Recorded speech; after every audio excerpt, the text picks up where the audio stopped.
खुदाई के दावेदार दज्जाल की आंखों के दरमियान काफिर लिखा होगा और वो खुदाई का दावा फरमा रहे होंगे, और ऐसा ना होगा कि वो लफ्ज लोगों की निगाहों से ओझल होगा, बल्कि पढ़े लिखे लोग तो रहे एक तरफ, उन पढ़ लोग भी इसे पढ़ सकेंगे, और अल्लाह ताला हर चीज पर कादिर है।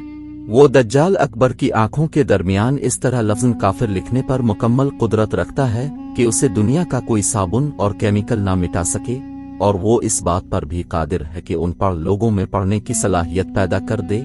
और इस जमाने में इस तरह के खवारिक और खिलाफ आदत उमूर पेश आ रहे होंगे, लिहाजा इसमें कोई ताज्जुब की बात नहीं है। अलबत्ता यहाँ दो बातों की वजाहत जरूरी है। एक तो ये कि बाज़ रवायात में दज्जाल की दोनों आंखों के दरमियान लफ्ज़ काफिर व हरूफ़ तहज्जी के साथ अलग अलग करके लिखने का तज़किरा मिलता है, यानी ये लफ्ज़ इस तरह काफ फेरे लिखा होगा, और बाज़ रवायात में हरूफ़ तहज्जी के साथ लिखा होने की तसरी नहीं है। इसलिए इस नकारा की राय में हरूफ़ तहज्जी वाली रवायत राजिह है, ताहम मानी दोनों सूरतों में एक ही होगा। और दूसरी बात यह कि क्या ये लफ्ज़ हक़्क़ता उसकी आंखों के दरमियान लिखा होगा या हदीस में इसका मजाजी मानी मुराद है। इस सिलसिले में भी उलमा की दो राय हैं। बाज़ उलमा उसका मजाजी मानी मुराद लेते हैं। उनका ये कहना है कि दज्जाल अकबर के चेहरे पर ही ऐसी अलामात होंगी जिनसे इसका हादिस होना साबित होता होगा। इन अलामात को लफ्ज़ काफिर से जिक्र फरमा दिया गया है, लेकिन अक्सर उलमा की राय यह है कि ये किताबत अपने हकीकी मानी में ही है, और हकीकी तौर पर उसकी आंखों के दरमियान लफ्ज़ काफिर लिखा होगा, और ये अल्लाह ताला की कुदरत से कुछ बईद नहीं है कि इसके कुफर और उसके झूठ की वाज़े अलामत इसके चेहरे पर ही नुमाया फरमा दे, ताकि हर आदमी इसे शनाख्त कर सके, इसके झूठा और काफिर होने का यकीन कर सके, और उसके फितने से अपने आप को बचाए। तीसरी काबिल वजाहत बात दज्जाल अकबर की जन्नत और जहन्नम से मुताल्लिक है।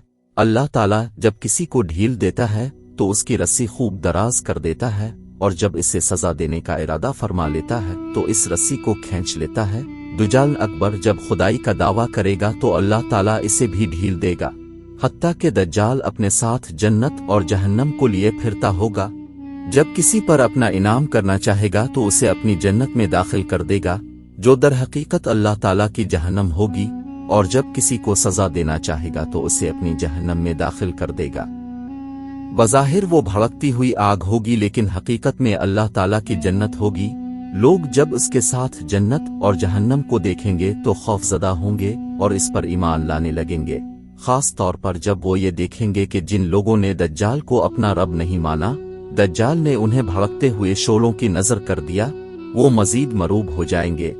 इसका मतलब यह है कि लोग जिस चीज को जन्नत समझ रहे होंगे वो उनकी नजर उनकी सोच का धोखा और गलत फहमी होगी, हकीकत में वो जहन्नम होगी, और जिस चीज को लोग जहन्नम समझ रहे होंगे वो उनकी गलत फहमी होगी और उनकी नजर का धोखा होगा, हकीकत में वो जन्नत होगी।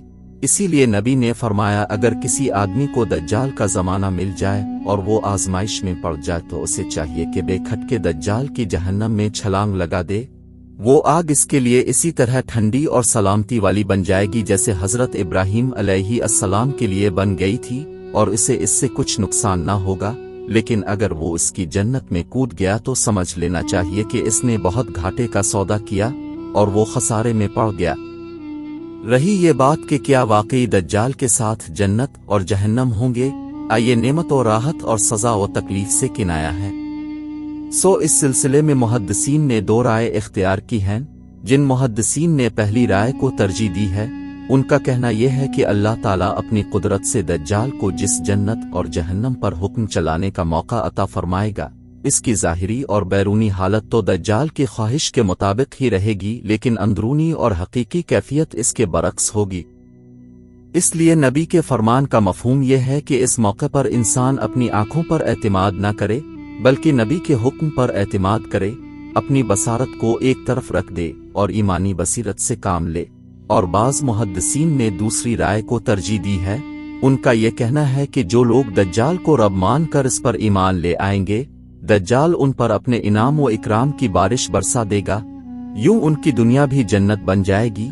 ताहम आखिरत में इस अय्याशी का अंजाम जहन्नम के सवा कुछ न होगा। और जो लोग दज्जाल को अपना रब मानने से इनकार कर देंगे, दज्जाल उन طرح طرح کی تکلیفوں میں مبتلا کر دے گا، جس کی وجہ سے یہ دنیا ہی ان کے لیے جہنم بن جائے گی، لیکن دنیا کی ان تکلیفوں کا انجام آخرت میں جنت کے سوا کچھ نہیں ہوگا۔ اس لیے انسان کو چاہیے کہ بصارت کی بجائے اس موقع پر بصیرت سے کام لیتا کہ دنیا میں بھی سرخرو ہو اور آخرت میں بھی اس کا انجام اچھا ہوا۔